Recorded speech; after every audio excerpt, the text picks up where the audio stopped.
from the Dukascopy TV studio in Geneva. We're talking about the secrets for success in coaching with Janine Everson from the Center for Coaching. Welcome to the studio again. Thank you. So, can you give an overview? What are different types to listen, actually? Well, you know what? There are many different ways to listen, but I'd like to share with you what's a continuum of listening.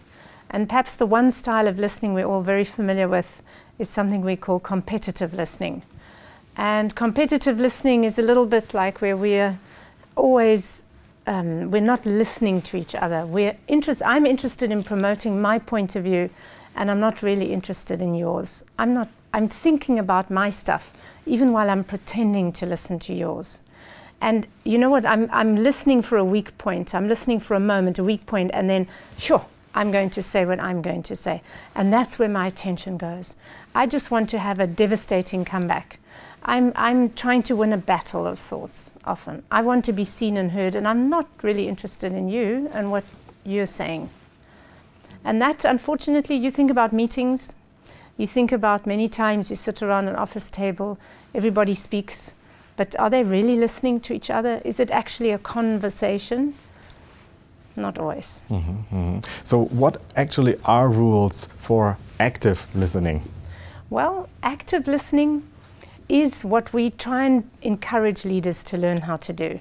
It's when you're genuinely interested, you're genuinely curious about understanding what that person is thinking, what they're feeling, what they're wanting. You want to check your understanding with them first. So if there's sort of 3 rules, number 1, be interested. Number 2, check your understanding with them first. Deepen the question. Give me another example. Could you repeat what you said? Things like that. Then, before you even still say your point of view, mirror back to them, play back to them what you heard them say. Like, say, can I just check that I heard you right? Did you say this, this, and this?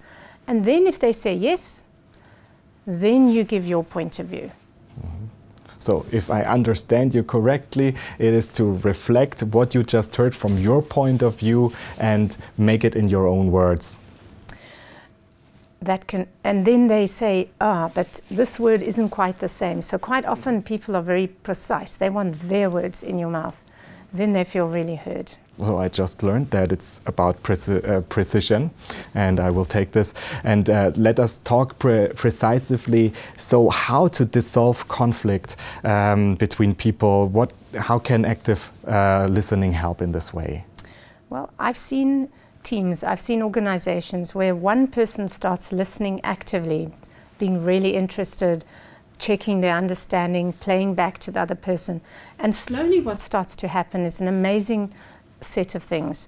First of all, people start to say, okay, hang on a second, you listen to me, so I'm going to start listening to you.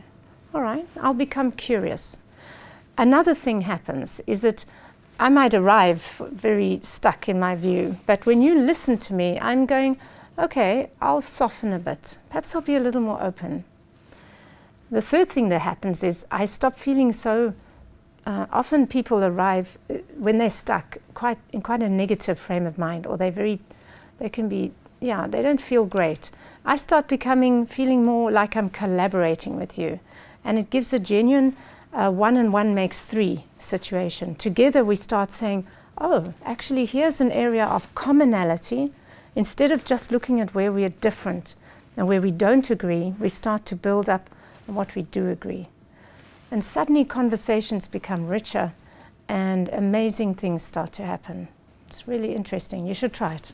Janine Everson from the Center for Coaching at the University of Cape Town, thank you very much for being here today. Pleasure. And thanks for watching. You can also find other interviews related to the series Secrets of Success in Coaching at the website of Dukascopy TV. Have a great day and see you next time.